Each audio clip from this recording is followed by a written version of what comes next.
Howdy y'all, got the Bulldog on the channel.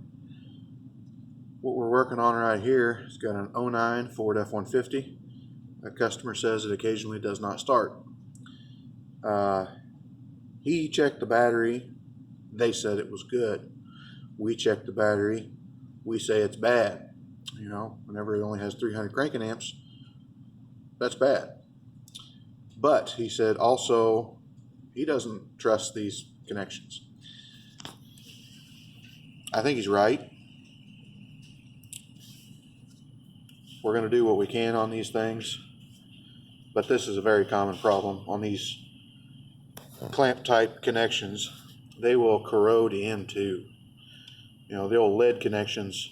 You keep cleaning them and then grind them in the middle so that they'll tighten up more and just keep on going. Well, these, once they get a little bit thin, they'll break right here, or they'll break on the bottom or the top. Well, the other side kind of works. And they don't take the age like the other ones do. They work better until they don't. And this whole conglomeration, we got to figure out what we're going to do in it. But there's one other thing on these trucks, these Ford trucks, that we need to discuss. This one came in as an intermittent no start. Of course, it never failed to start us, like usual. But I did look at it down there. It is questionable down there on the starter. We're going to put the battery in it because it is low cranking amps. We charged it to see if it would improve. It did not. And I tested it on the post of the battery, so I know it's the battery itself that is low on the cranking amps. It is a 7-year-old battery. Yeah, we're going to replace it. I've also got a cable assembly here. I don't know if I'll use it or not. It'll just kind of depend on what I find when I get into it. But what I was wanting to say, down there on the starter, I have seen this multiple times. One of them actually happened in this shop, in this very bay. The cable on the starter that runs between the starter solenoid and starter motor, it's got a little braided cable. Sometimes it's a coated wire, but usually it's just a braided cable. And that thing corrodes in two. I had a 4.2 Ford in here. Customer thought he'd blown the motor up, locked it up. Well, we get it in here, and I'm thinking, I wonder. And I reached down there, and because it was a little bit low on antifreeze, I pulled the plugs out of it, and it was hydrolocked. It had one cylinder clear full of water. I found out that the intake manifold gasket had leaked, and it had squirted water right into number one, filled it up, it locked up. The customer then tried to start it. I fixed the intake manifold gasket and squeezed the water out of the cylinder, changed the oil, and then it would not start. Wouldn't do nothing. I checked, and that wire between the solenoid and the starter motor was burned in two. That was the first one I saw. It wasn't too long after that that we had a truck in here, and I was just changing the oil on it right here. And I get it started up so I can fill the filter and check the oil, make sure it was topped off, and it click, click, it wouldn't start. Nothing. Tapped on the starter, it wouldn't start. Asked the customer, have you been having trouble with it? Nope, never gave me a bit of trouble. I get down there and look, and that starter wire between the solenoid and the starter motor was burnt clear in two. We ordered a starter out, put it on there, fired right up, just decided that was the time to fail. Nothing we did. Everything has to pick a time to fail. You know, sometimes it likes to wait until it can screw you over. But we're going to replace the battery on this truck here. I'm going to do what I can with the cables. The baking soda and water trick does work. I've seen different people try it and they say it don't work. They say it does work. Mythbusters did it, and well, kind of, because it's just a liquid, it kind of washes it off. No, the biggest problem when people make the baking soda with water is they do water with baking soda. That don't work. You have to use baking soda with just enough water in it to make a paste. And there is a chemical reaction. It will turn green and bubble and do all kinds of crap. And it will shine up these connections. But, like this thing here, you see how this cable is wiggling around. This is bolted on and it's solid. It's not moving. But this back cable is moving. I think it's cracked in here. It's got 3 4-gauge wires coming off of it. They do not have a repair kit with 3 4-gauge wires.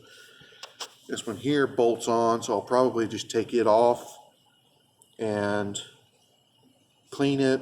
Make sure I got clean connection right here and just bolt it onto the bolt of the battery cable if I go that route. We'll have to see. That's what's going on today, other than a nice, nasty weather we got going on out here. It's raining right now and turning to sleet, and will soon be snow, and then more snow, and then more snow. And then the snow that we've got will move on as the 35-mile-an-hour winds come in, and then not only will we have our snow, but we'll have somebody else's snow on top of it. Fun. I'm not planning on being at work tomorrow. I brought the 4-wheel drive truck today, just in case it started a little early. But we'll see. Like, comment, subscribe, hit your little bell notification, share it all around. We'll talk to you later. Alright, we've kind of decided that this apparatus here, it's not conducive to the condition. So I'm going to try to repair what we've got. I've taken this was the cable that had the big bracket on it, that had the loop on it. It was broken in half. Bottom side was clear gone. It had a stud in it. I cut it off right here, and I just put the nut on there and popped that stud out, took it loose. I'm going to end up drilling the holes out, and I've got a marine cable, a lead marine cable, I'm going to try to use for this. It's not particularly pretty, but the way I'm doing it, it's going to look okay. But I've got to get all this corrosion cleaned off here. I've got our baking soda and water solution. Now, like I said, you almost want this stuff to be a paste. You don't want it to really be a liquid. It's cheap. Use it.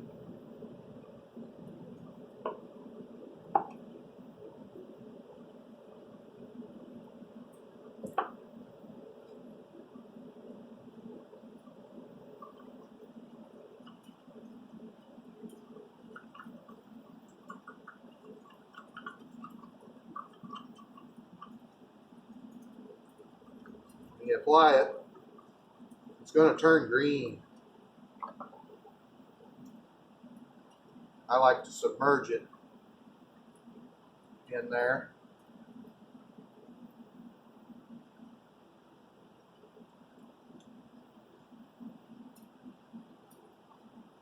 It's best to have the battery out of your way when you're doing this, since I'm replacing it anyway.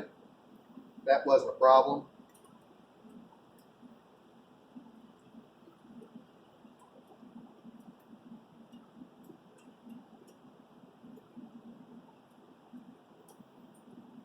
After you're done with all this, you want to go get some water, just a bucket of water or a jug, and pour it all over this and wash all that corrosion out, neutralize it. Because if you let it set, it's just going to corrode the metal down below. That's what this stuff does.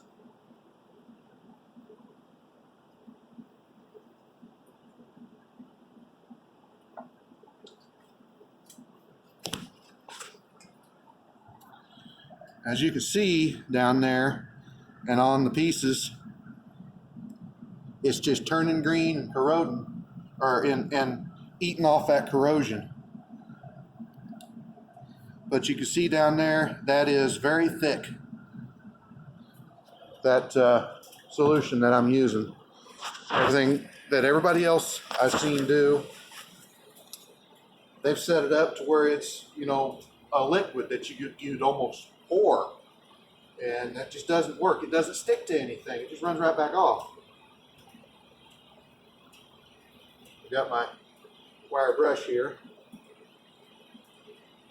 Another thing with the paste,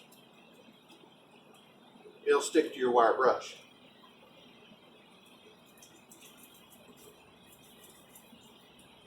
Keep your mouth closed while you're doing this.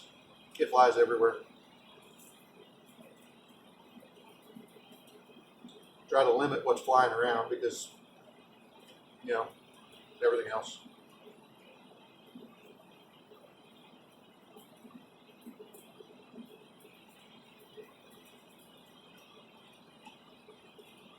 Rather than have you sitting here and watch me do this, I'll come back to you. All right, we've got everything tidied up here. We got the battery replaced with a Group 65 rather than the 59 that was in it. I've got this all taken care of. I cleaned them all up. I reamed them out to the 3/8 bolt here and cranked everything down. I replaced the wing nut with a regular hex, and I've got that all taken care of. They make, you know, little pop metal tin deals for this, but you want a nice heavy lead when you're trying to, you know, kind of redneck this back together. And I put the rubber deal on there just, you know, so it's nice and tidy.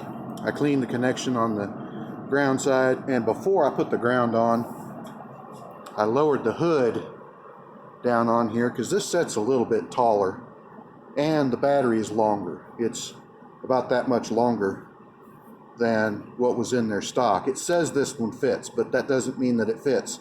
It just says that it fits.